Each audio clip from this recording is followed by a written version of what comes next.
I'm Appie Sluis, hosting yet another final episode of PNN. This time reporting from Paris, the city of love. We could no longer ignore all the requests, the fan mail and even love letters. So here we are reporting to update you on the PEAT expeditions. It's been 2 years since IODP roamed the equatorial Pacific. So why are all PEAT scientists here gathered together in Paris? Let's find out, but only on PNN. Live from Paris, this is PNN.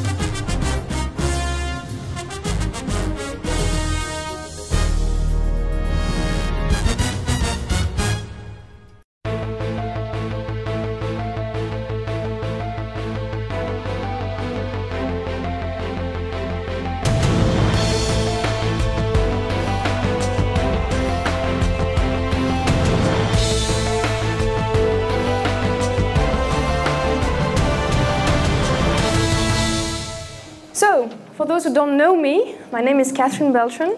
I'm proud to welcome you in my university, which is called Pierre et Marie Curie. Well, the scientists gather here in Paris about 2 years after the expedition to get together and share the results of the research they've been doing for the last 2 years since the cruise, with all the samples and data they walked off to the ship with. Since we've been off the expedition, many of the scientists have gone back to their home institutions and worked in small groups on their particular research project.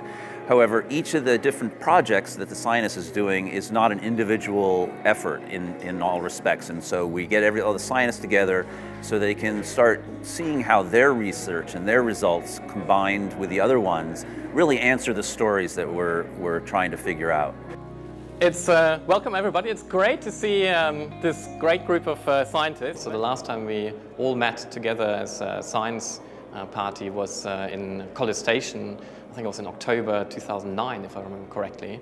And since then, people have started a number of different things. They have started to apply for funding to actually do their science. They have started working on their samples. And so what we see today is the first time that the two science parties really meet again and have the chance to discuss some of their first results. And so I think it's really exciting to see the different poster contributions and also see the different projects at different stages of completion.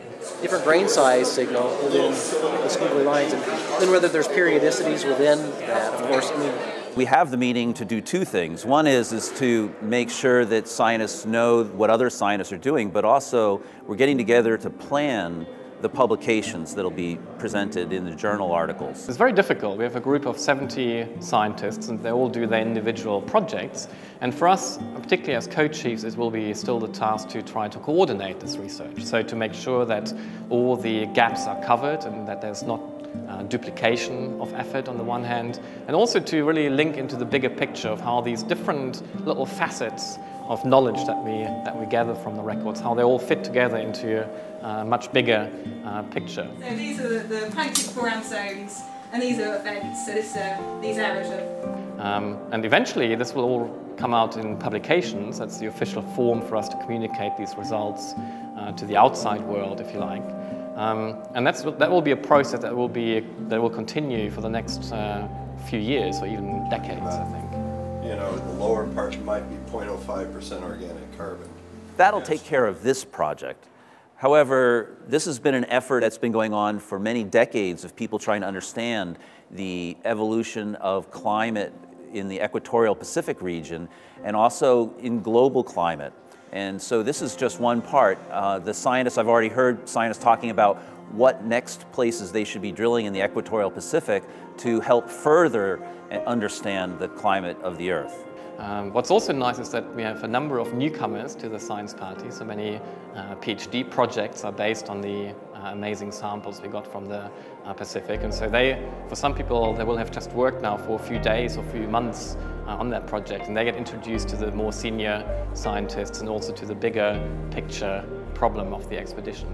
And so they are now also becoming integrated into this effort.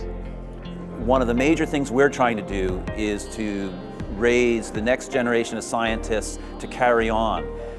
So we have many scientists here who are graduate students who are either participating in the expedition, or a lot of graduate students who weren't on the ship but are working for people who were on the ship, and they're working towards getting their PhDs and starting their careers.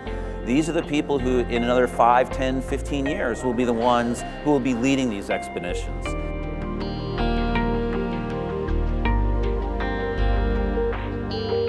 So how do you get involved in the program? Well, I think it's great that this program allows scientists to participate at a really early stage. So for example, many PhD students will work on samples that are obtained by the program, and they will be involved in meetings like this where they meet the more experienced scientists.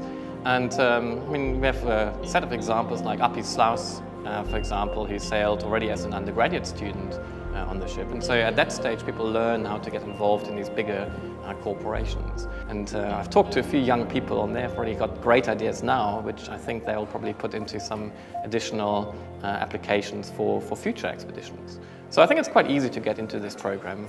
There's always this nice mix of junior and senior people, and people learn from each other. The young people learn from the more experienced ones, and the older ones get motivated by the enthusiasm of the young ones.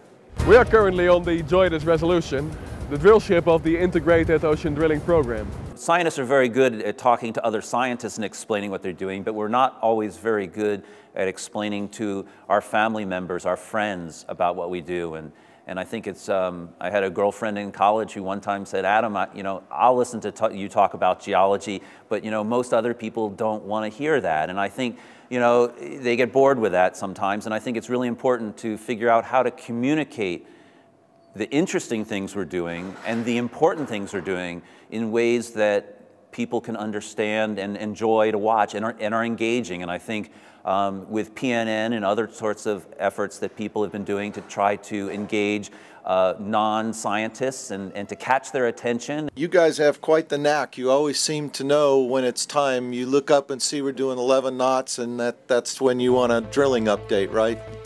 Thank you, Mike, for this fascinating drilling update. Get them to listen for 10, 15 minutes and get a few really important concepts about what we're trying to investigate and the importance of it really helps broaden that message. And I think that's really important for what we're trying to do, which is try to understand how the Earth works and how it impacts us as humans.